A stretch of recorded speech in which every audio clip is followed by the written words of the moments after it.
Between two mist-covered hills sat the village of Achi, where mornings smelled of firewood and wet earth. Time walked slowly here. Farmers rose with the sun, and children chased chickens through narrow streets, their laughter echoing off stone walls. But beyond the cheerful market square stood something no one spoke of openly: Greywick Manor. A mansion so tall its shadow touched the village even at noon, its windows staring down like hollow eyes, watching everything, saying nothing. Once it had belonged to the wealthiest family in Achi. Merchants, nobles, people whose names were spoken with both respect and fear. But that was long ago, before tragedy came like a thief in the night. Now the gates were chained. Weeds grew tall as men. The roof tiles had cracked, allowing rain to seep into forgotten rooms. And at night, people swore they heard sounds: footsteps on empty floors, whispers in abandoned halls, breathing where no one lived. Children dared each other to throw stones at its walls. But no one, not even the bravest, crossed its path after sunset. The air around it was wrong, cold, as if time itself had stopped. The stories about Greywick Manor were many and terrible. Some said the family had been cursed for cheating a widow out of her land. Others whispered of dark rituals performed in the basement, of blood spilled on marble floors, of a servant girl who died unjustly and swore revenge with her final breath. The adults told children to stay away, but they also told them why. "That house breathes," an old fisherman would say, his voice dropping to a whisper. "I've seen it. The curtains move when there's no wind. The doors open though no hand touches them. The portraits watch you," a baker's wife added, crossing herself. "Their eyes follow as you pass. And if you look too long, you see them change, smiles turning to frowns, tears appearing on painted cheeks." The village priest had tried to bless it once, 40 years ago. He walked to the front door with holy water and prayers. But before he could sprinkle a single drop, the door slammed shut with such force it knocked him backward. He never returned. After that, people simply accepted Greywick Manor as part of their landscape, a reminder of pride's price. By the river, in a hut so small you could touch both walls with outstretched arms, lived a woman named Mara. She was a widow, though so few remembered her husband that sometimes even she wondered if he had been real. He had died young, struck by fever, leaving her with nothing but memories and a broom worn smooth by years of sweeping. Mara was not beautiful. Her face was plain, lined with wrinkles that come from smiling through hardship. Her hands were rough from work. Her clothes were patched and faded. But her eyes carried something rare, a quiet strength, a gentle knowing. The kind of light that comes from loving life, even when life loves you little. Each morning, before the sun fully rose, Mara would take her broom and sweep the market paths. She asked for nothing in return. Sometimes vendors gave her vegetables too bruised to sell. Sometimes children brought her wildflowers. But mostly, people simply stepped over her work and forgot she existed. She did not mind. Sweeping gave her purpose, made the world a little cleaner. And in the rhythm of bristles against stone, she found peace. One evening, the tavern was full. Rain hammered the roof, keeping everyone inside longer than usual. Ale flowed, tongues loosened, and as always happens when people drink too much, the conversation turned cruel. "I saw the widow today," a merchant said, his voice loud with mockery. "Sweeping the market again. Does she think she's saving the world one stone at a time?" Laughter rippled through the room. "She probably talks to her broom," another man added. "Gives it a name, kisses it goodnight." More laughter. Louder now. Meaner. The merchant leaned back in his chair, grinning. "You know what? Since she loves cleaning so much, maybe she should clean the curse mansion too.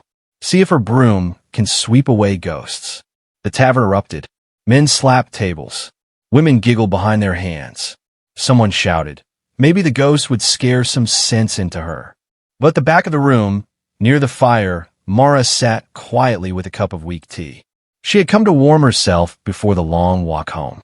She heard every word. When the laughter finally died, she stood. Her voice was soft but clear. Even a house of sorrow deserves to breathe again. The room fell silent. Some looked away, embarrassed. Others stared, thinking her mad. Mara walked out into the rain, her head high, her heart steady. And that night, a decision took root. The next morning, before dawn painted the hills gold, Mara stood at the iron gates of Greywick Manor. She carried her broom, a wooden bucket, and a loaf of bread wrapped in cloth. Her breakfast, though she suspected she would be too nervous to eat. The gates were taller than she remembered, their bars twisted with rust and age. Chains wrapped around them like sleeping snakes. But at the bottom, where time had pulled the earth away, there was space. Just enough for someone small and determined to squeeze through. Mara knelt, set her bucket aside, and crawled beneath the gate. Thorns scratched her arms.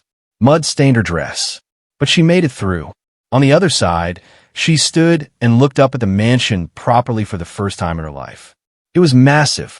3 stories of gray stone, windows like empty eyes, a front door carved with symbols she could not read.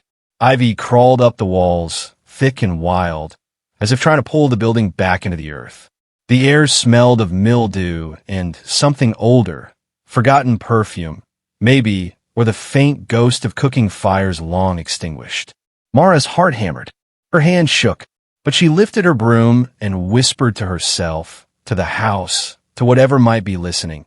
It's only dust. And dust fears those who care. She walked to the front door.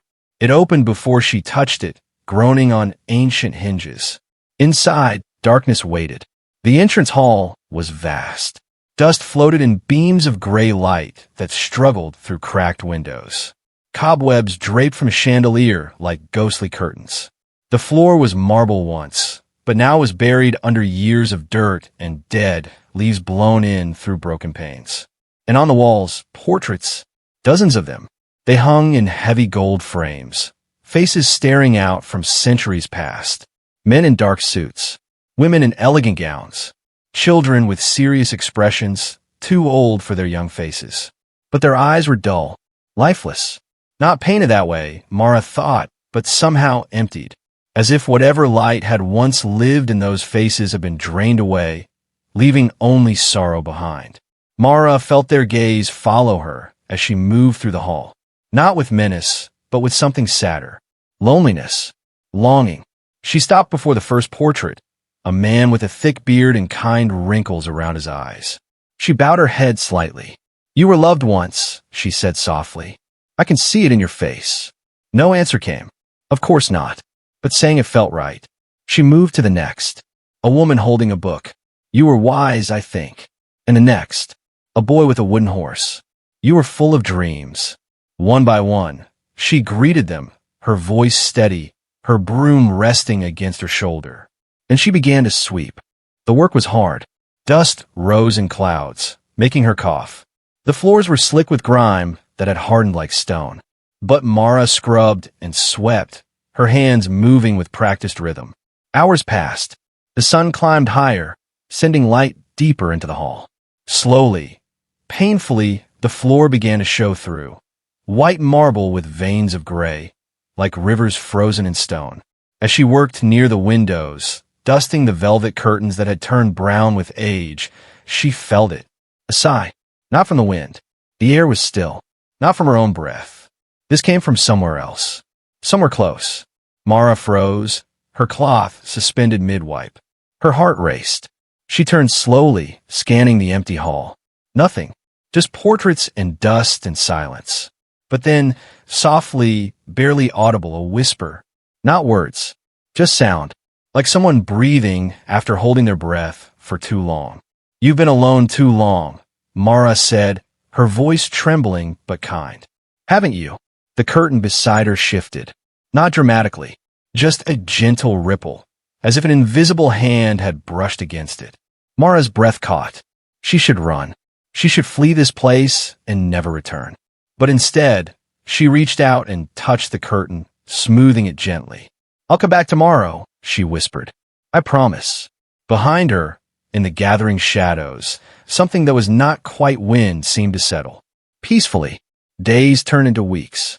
Every morning, Mara returned to Greywick Manor. Every evening, she left as the sun set, too afraid to stay after dark, but too determined to abandon her work. The villagers noticed. At first, they watched from a distance, whispering among themselves. Has she lost her mind? Maybe she's cursed now, too. Give it time. The house will claim her like it claimed the others. But days passed, then a week, then two, and Mara kept emerging, tired, dusty, but unharmed. Children began following her partway up the hill, daring each other to get closer. Are there really ghosts, Miss Mara? A boy asked one afternoon. She smiled. There are memories, and memories can be lonely. Aren't you scared? I was, at first. But fear fades when you realize everything just wants to be seen. The children did not understand, but they stopped throwing stones at the mansion's walls. And when adults complained about Mara's strange obsession, a few voices began to defend her. She's not hurting anyone, an old woman said. Maybe she's helping, another added quietly. Still, most remained skeptical. The mansion was cursed. Everyone knew that. And curses did not break, because someone swept floors and dusted curtains. But something was changing. Anyone who looked closely could see it. The windows seemed less dark, the ivy less menacing. Among all the portraits, one captivated Mara most. In the drawing room, above a fireplace thick with ash, hung a painting of a woman in a blue gown.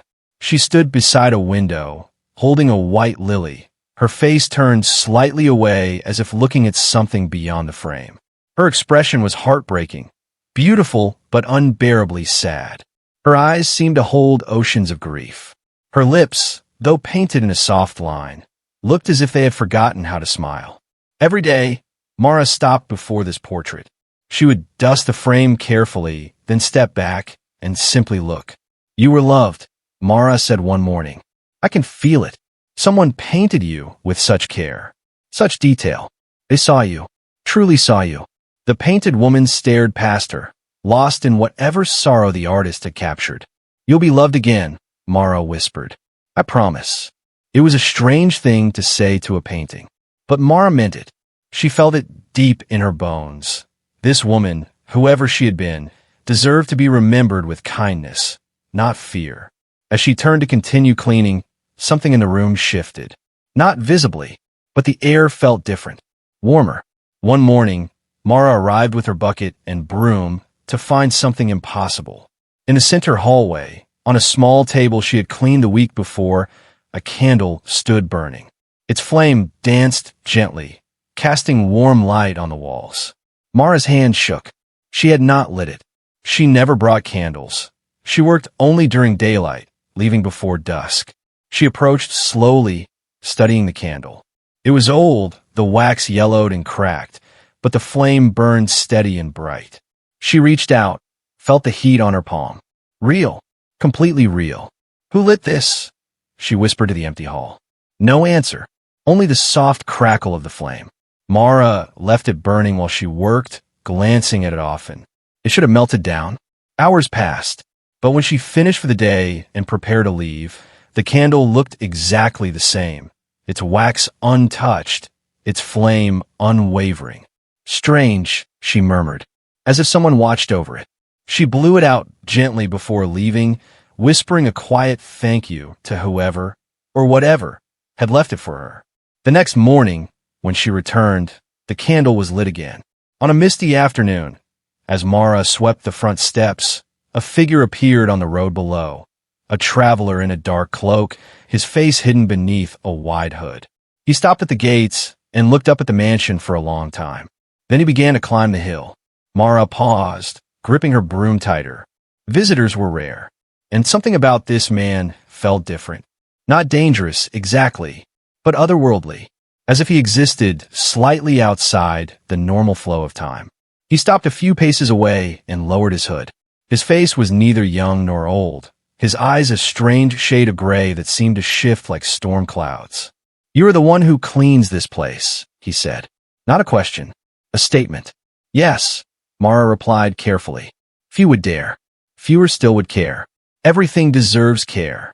The man studied her with those unsettling eyes. Do you know what this house holds? Memories. Sorrow. Maybe ghosts. And you clean it anyway? Someone must. He smiled then, small, sad, knowing. When I clean, Mara continued, feeling brave. I feel as though I'm freeing something. Does that sound foolish? The traveler shook his head slowly. No, it sounds like truth. Before Mara could ask what he meant, the traveler turned and walked back down the hill, his cloak billowing like smoke. She watched until he disappeared into the mist, wondering if he had been real at all. Weeks passed. Spring turned toward summer. Light lasted longer, reaching deeper into the mansion's forgotten rooms. One golden afternoon, as Mara dusted the drawing room, sunlight poured through the newly cleaned windows and bathed the portrait of the lady in blue. The light was perfect, warm and gentle, turning everything it touched to gold. Mara stopped to admire the way it illuminated the painting, bringing out colors she had never noticed before. The blue of the gown was deeper than she remembered, the lily more delicate. And then she froze. The woman's lips, they were curved, upward, just slightly, the smallest suggestion of a smile. Mara's breath caught. She stepped closer, her heart pounding. It was impossible. Paintings did not change. Portraits did not smile. And yet, undeniably, unmistakably, the woman in blue was no longer quite so sad. No, Mara whispered. It's just the light, just my imagination. But the smile remained.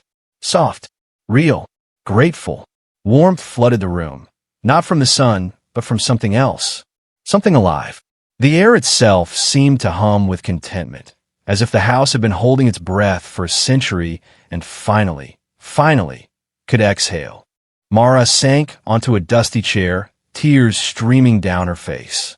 She did not understand what was happening, but she felt it in her bones. Something beautiful and impossible had just occurred. The mansion was waking up. Word spread through Achi like wildfire. The widow says the portraits are changing.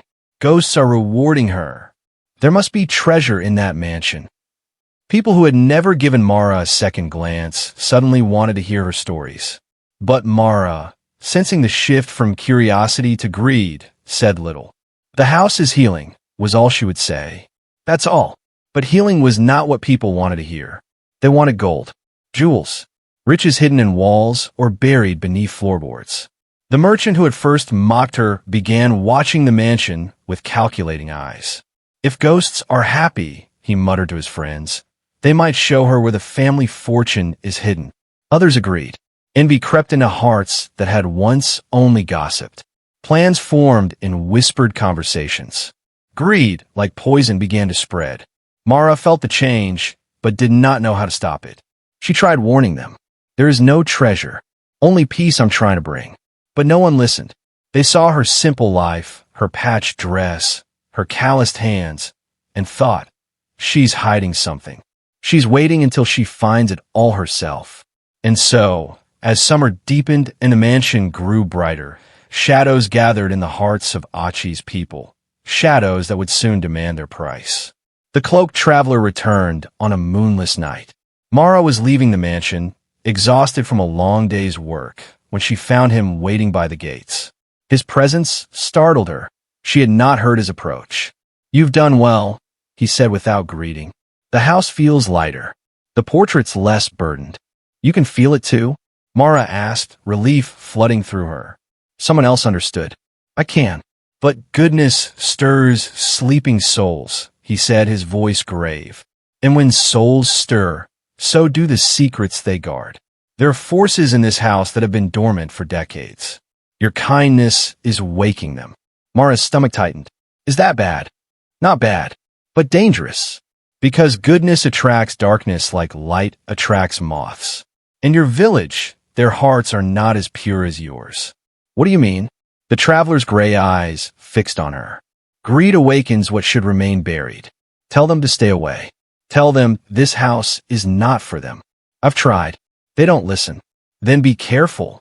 He reached into his cloak and produced a small bundle of dried herbs tied with red thread. Burn this in the drawing room tonight. It will protect you from what's coming. What's coming? But he was already walking away, his form dissolving into shadow. Remember, his voice echoed back. You were chosen. Do not fail. Mara stood alone, the herbs trembling in her hand, wondering what she had truly awakened. 3 nights later, the thieves came. 3 men from Achi, the merchant, the blacksmith, and a farmer drowning in debt, crept up the hill under cover of darkness. They carried lanterns, pry bars, and sacks for whatever treasure they found. "She's been coming here for months," the merchant whispered. "There must be gold. Why else would she waste her time?" They squeezed through the gate and approached the mansion. The front door, which always opened for Mara, remained stubbornly shut. They forced it open with their bars, the wood splintering with a sound like breaking bones. Inside, their lanterns cut through darkness. Shadows leaped and twisted on the walls. The portraits stared down, their eyes no longer dull, but gleaming with something cold. "Spread out," the merchant ordered. "Search everywhere." They moved through the halls, pulling open drawers, tearing down curtains, prying up floorboards. Their greed made them blind to the warning signs. The temperature dropping, the whispers rising, the way the portrait's eyes followed their every move. In the drawing room, the blacksmith reached for the lady in blue. "Maybe behind this." His hand touched the frame. The painting's smile vanished. Her face twisted into something terrible: rage, grief, accusation. Her eyes blazed. The room erupted. Wind from nowhere. Voices screaming. Shadows with teeth. The men fled, stumbling, falling, their lanterns smashing. They burst through the front door and ran down the hill, pale as ghosts themselves. At dawn, Mara found them huddled in the market square, trembling, their voices broken. The portraits, one whispered. They moved. When Mara entered the mansion that morning, her heart sank. The drawing room was destroyed. Curtains torn. Furniture overturned. The floor scratched and gouged where the men had tried to pry up boards. And the portrait, the lady in blue, her face had changed again. The smile was gone. In its place was anguish so raw it made Mara's chest ache. "I'm sorry," Mara whispered, tears falling. "I should have protected you better." She set to work immediately, straightening furniture, sweeping debris. But as she cleaned, she heard it, a voice soft and feminine, barely a whisper. Clean not just the dust, but the guilt that lingers. Mara spun around. The room was empty, but the grand mirror on the far wall shimmered, its surface rippling like water. She approached slowly. Her reflection stared back, but something was wrong. The reflection's eyes were full of tears, though Mara's were dry. "What guilt?" Mara asked the mirror. "The house remembers. The walls remember. Blood and betrayal, pride and punishment. Until the truth is spoken, peace cannot stay." "What truth?" Mara asked. The mirror rippled again. Images flickered, faces she did not recognize, scenes from long ago. A servant girl, an accusation, an injustice. Then the mirror went still, showing only Mara's own pale, frightened face. She stood there for a long time, her mind racing. Something had happened in this house. Something terrible. And, somehow, she was connected to it. She just didn't know how. Mara searched the mansion with new urgency. She moved through rooms she had cleaned before, but this time, she looked beyond dust and cobwebs. She searched for secrets, for truth. In the ballroom, behind a tapestry depicting a hunting scene, she noticed a bulge in the wall. She pulled the tapestry aside and found a small golden latch, tarnished but beautiful. Her fingers trembled as she pressed it. A section of wall swung inward with a groan, revealing a hidden passageway. Stairs led upward into darkness. Mara lit one of the candles that mysteriously appeared each morning and climbed. The stairs were narrow, the air stale. But at the top, a door stood ajar. She pushed it open and gasped. A nursery, small and perfect, frozen in time. A cradle in the corner, covered in dust, but still beautiful. Toys on shelves, a wooden horse, a rag doll, a set of painted blocks. And on an easel by the window, a half-finished portrait, a child. A little girl with dark curls and laughing eyes. Her smile caught mid-giggle by an artist's loving hand. But the painting was unfinished. The background barely sketched, as if the artist had been interrupted and never returned. Mara touched the canvas gently, and her heart broke. "What happened to you?" she whispered. In the silence, she heard a child's laughter, faint, ghostly, sad. The house was trying to tell her something, trying to show her the pieces of a story buried long ago. She had to keep searching. The library was vast, its shelves sagging under the weight of books no one had touched in decades. Dust covered everything. But Mara searched with purpose now, pulling books at random, looking for anything that might explain. Then she found it, a leather-bound journal tucked behind a row of forgotten novels. The pages were yellowed and brittle, the ink faded but legible. She carried it to the window where light was strongest and began to read. The journal belonged to the lady in blue. Her name was Elise. She wrote of her life in the mansion, her marriage, her daughter, her happiness. But then the entries changed. Fear crept in. Accusations.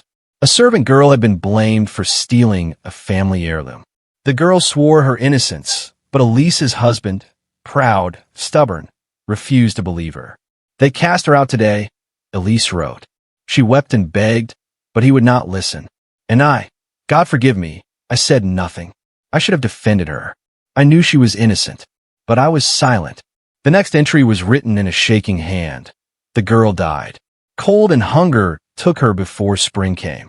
Her final words were a curse. No peace in this house until kindness returns. My husband laughs it off, but I feel it. The walls grow colder. Our daughter sickens. And I am drowning in guilt. The journal ended there, pages torn out, story unfinished. Mara closed the book, her hand shaking. The servant girl, the curse, the guilt that had poisoned this house for generations. And then, like lightning, realization struck. Mara's grandmother had told her stories when she was small, stories Mara had half forgotten until now. Our family worked for rich people once, her grandmother had said, but they betrayed us, accused your great-great-grandmother of theft, and threw her into the street. She died begging for mercy that never came. Mara's breath came in gasps. The servant girl, she was family, blood of her blood. I'm her descendant, Mara whispered to the empty library. That's why I was drawn here. That's why I felt I had to clean this place. The curse had waited generations for someone to return. Someone with her grandmother's blood, but a different heart. Someone who would bring not revenge, but kindness. Mara stood, clutching the journal. I forgive you, she said to the house, to the portraits, to Elise's ghost. My grandmother's grandmother. She would want me to forgive. The curse ends here. The air changed instantly. Warmth flooded the library. Books rattled on their shelves. And, through the window, Mara saw something impossible. The portrait of Elise in the drawing room, visible through the doorway, was changing. The anguish in her face was softening. Her hand, painted holding the lily, seemed to lift slightly as if offering it forward, and her lips curved into the gentlest, most grateful smile. Thank you, a voice whispered through the house. Thank you. Tears streamed down Mara's face as decades of sorrow finally began to lift. That night, something extraordinary happened. Mara stayed later than usual, driven by a feeling she could not name. As dusk settled and shadows grew long, she stood in the main hall, surrounded by portraits. One by one, they began to weep. Not real tears. Nothing fell, but streams of light poured from their painted eyes, flowing down the canvases like liquid gold. The light pooled on the floor, shimmering, alive. And within that light, Mara saw them, not as paintings, but as people, nobles and servants, parents and children, all the souls who had lived and died in this house, trapped by guilt and grief. They looked at her with faces full of sorrow and gratitude. Elise was among them, the child on her hip, both smiling through their tears. Forgive us, their expressions seemed to say. We were proud. We were cruel. We forgot that every soul matters. I forgive you, Mara said aloud, her voice strong. All of you. And my grandmother's grandmother. Wherever she is, she forgives you too. The light grew brighter, warmer, filling every corner of the mansion. The portraits' faces transformed, no longer trapped in sorrow, but released into peace. Children laughed. Couples embraced. Even the stern-faced patriarchs softened, their painted eyes closing as if finally able to rest. The curse, held for so long by anger and guilt, dissolved like mist under the morning sun. And Mara, standing in the center of it all, felt a peace so deep it seemed to touch her soul. The storm came without warning, violent and sudden, tearing through Achi with fury. Thunder shook the ground. Lightning struck so close the villagers could smell burning. Rain fell in sheets, so thick you could not see your hand before your face. And at the center of it all, Greywick Manor stood, lightning dancing around its towers like angry spirits. The villagers huddled in their homes, terrified. But Mara remained inside the mansion, calm and unafraid. She walked through the halls, lighting candles, speaking softly. Let the storm rage. Let the old anger burn away. What remains will be clean. The house groaned and shuddered. Windows rattled. Doors slammed. But Mara did not run. She continued her work, sweeping, dusting, speaking words of comfort to walls that had forgotten kindness. Gradually, impossibly, the storm began to ease. Thunder grew distant. Rain softened to a gentle patter. And when dawn finally broke, painting the hills in shades of rose and gold, the storm was gone. The mansion stood, no longer dark and menacing, but radiant. Every window gleamed. Every stone seemed to glow with inner light. The curse was broken. Truly, completely, finally broken. When the villagers emerged that morning, they could not believe their eyes. Greywick Manor shone like a jewel, and they understood they had witnessed something miraculous. Not treasure of gold, but treasure of the spirit.